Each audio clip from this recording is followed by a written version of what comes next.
BCom द्वितीय वर्ष के विद्यार्थियों का व्यावसायिक संप्रेषण एवं प्रबंध की क्लास में स्वागत है। हम जिस बारे में पढ़ रहे हैं वह है प्रभावशाली संप्रेषण। प्रभावशाली संप्रेषण जिसके अंतर्गत संस्था अपने उद्देश्यों को पूरा करने के लिए अपनी बात को या अपने संदेश को प्राप्तकर्ता को देती है और प्राप्तकर्ता सही अर्थों में उस संदेश को समझकर उसके अनुरूप प्रतिक्रिया करता है या कार्य को करता है। प्रभावशाली संप्रेषण को ध्यानपूर्वक सुनना, समस्याओं का समाधान करना, लिखित रूप से रखना आदि आवश्यक बातें होनी चाहिए। इसके प्राइड मॉडल के अंतर्गत संचार का उद्देश्य, प्राप्तकर्ता की भूमिका, इच्छित प्रभाव, संचार की रूपरेखा और संचार का निष्पादन होता है। प्रभावशाली संचार के अंतर्गत जो संचार है वह संदेश संक्षिप्त, उपयुक्त, सोपान श्रृंखला, निरंतर व समय पर शारीरिक भाषा का उचित प्रयोग करते हुए किया जाना चाहिए। इसके अंतर्गत हमने प्रभावपूर्ण संचार के सिद्धांतों का अध्ययन किया। अब हम पढ़ेंगे प्रभावशाली संचार का महत्व। कोई भी संस्था अपने उद्देश्यों को तभी प्राप्त कर सकती है जबकि संचार प्रभावशाली तरीके से किया जाए। प्रभावशाली संचार के अंतर्गत सही अर्थ में सही बात को, सही तथ्य या विचारों को दूसरे पक्षकार तक पहुंचाया जाता है और उसी के अनुरूप कार्य या उद्देश्यों की प्राप्ति की जाती है।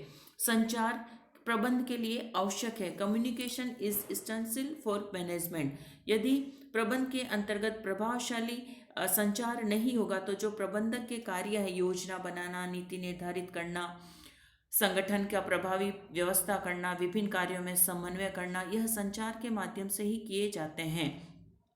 प्रभावशाली नियोजन वहां होता है जहां प्रत्येक जिम्मेदार व्यक्ति को अपने समस्त नियोजन क्षेत्र की आवश्यक सूचनाएं प्राप्त होती है तथा जहां तक संभव हो सूचनाएं विशिष्ट एवं विस्तृत रूप से होनी चाहिए। संचार संगठन को दृढ़ बनाता है और उसके आवश्यक उद्देश्यों को पूरा करने के लिए आवश्यक होता है। मनोबल बढ़ाने के लिए और सद्भाव एवं सहयोग के लिए भी संचार आवश्यक होता है। संचार जो है वह किसी भी संस्था के नियोजन का आधार है। प्रभावी संचार होने पर ही प्रभावी नियोजन हो सकता है। प्रभावी नियोजन वही होता है जहां प्रत्येक व्यक्ति अपने नियोजन क्षेत्र को प्रभावित करने वाली सूचनाओं को प्राप्त करता है। उन सूचनाओं को के आधार पर ही आदेश, निर्देश, सुझाव व विभिन्न भावनाएं अभिव्यक्त करने की जाती है और वो भी प्रभावशाली संचार से ही की जाती है। निर्णयन का आधार है। प्रभावशाली संचार के अंतर्गत जो निर्णय लिए जाते हैं वो जो विभिन्न विकल्पों में से सर्वश्रेष्ठ विकल्प का चयन किया जाता है, जो सीमित उपलब्धता के आधार पर विवेकपूर्ण निर्णय लिए जाते हैं, वह संचार के माध्यम से ही लिए जा सकते हैं। कर्मचारी, प्रशासन व प्रबंध अपनी इच्छानुसार नीतियों को क्रियान्वित करने के लिए विचारों या भावनाओं का आदान प्रदान करते हैं और कर्मचारी की बात भी प्रबंध तक पहुंचती है और उच्च निर्णय लिए जाते हैं। व्यावसायिक संस्था का संचालन सफल या प्रभावशाली संचार पर निर्भर करता है। प्रभावशाली संचार सभी संस्था के लिए आवश्यक है। शीघ्र निर्णय के लिए प्रभावशाली संचार आवश्यक है। कर्मचारियों के मनोबल में वृद्धि करने के लिए प्रभावी संचार आवश्यक है। प्रभावी संचार प्रणाली द्वारा ही कर्मचारी के उद्देश्य, क्षेत्र, कार्य करने की सर्वोत्तम विधि आदि की स्पष्ट व्याख्या की जाती है और संगठन चार्ट से यह भी पता लगाया जाता है कि किसी भी कर्मचारी को कि उसे क्या करना है, कब करना है, कैसे करना है, वह किसके आदेश निर्देश के प्रति उत्तरदायी है, उसके क्या अधिकार है, जिसके कारण कर्मचारी स्वतः ही लक्ष्यों की प्राप्ति के लिए प्रेरित होते हैं, उन्हें अभिप्रेरणा मिलती है और अधिकारों और वह कर्मचारियों के मध्य विचारों का परामर्श होता है, विचारों का आदान प्रदान होते हैं, सुझाव, महत्व, शिकायतों का निवारण आदि कार्य किए जाते हैं। प्रभावपूर्ण संचार के द्वारा किसी भी प्रबंध या औद्योगिक संस्थान में जो बातें होती है वह एक दूसरे की समझ में आती है तो औद्योगिक शांति को बढ़ावा दिया जाता है, सहयोग की भावना होती है, एक दूसरे के हितों को ध्यान में रखा जाता है। प्रभावी संचार द्वारा किसी भी संस्था में कुशल नेतृत्व किया जाता है। इसके द्वारा ही नेता अपने विचार, भावनाएं, सुझाव तथा निर्णय अपने अनुयायियों या अधीनस्थों तक पहुंचाते हैं। यह नेतृत्व क्रिया का आधार है।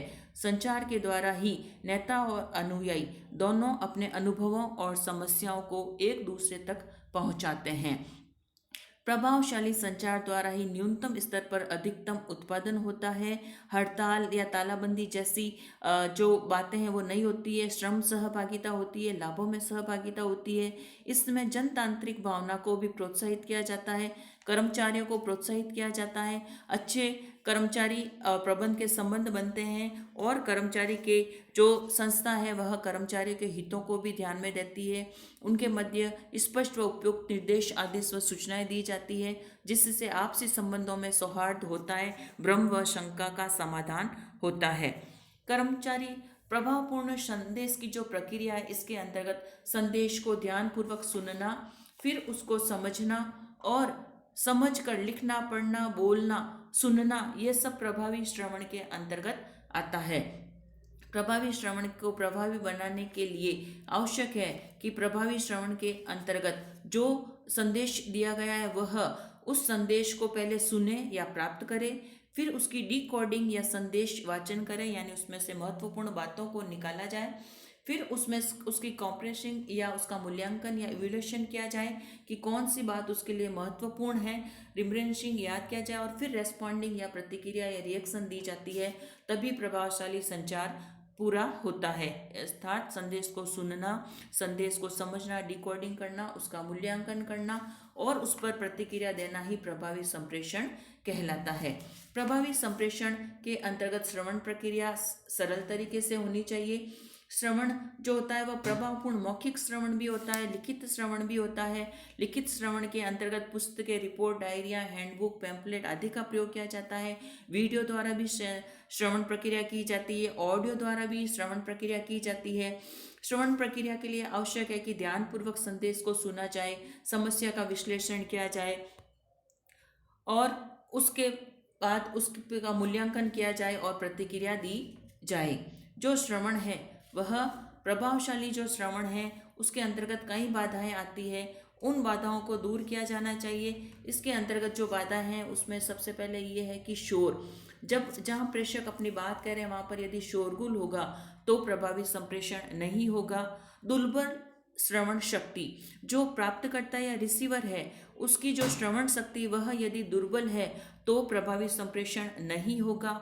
पूर्वाग्रह, यदि जो रिसीवर है या जो सेंडर है दोनों में से प्राप्तकर्ता या प्रेषिती दोनों ही किसी पूर्वाग्रह से प्रेषित है कि यह चीज ही सही है, तो ऐसी दिमाग में कोई बात होने पर वह उस संदेश को उस अर्थ में ग्रहण नहीं कर पाते हैं।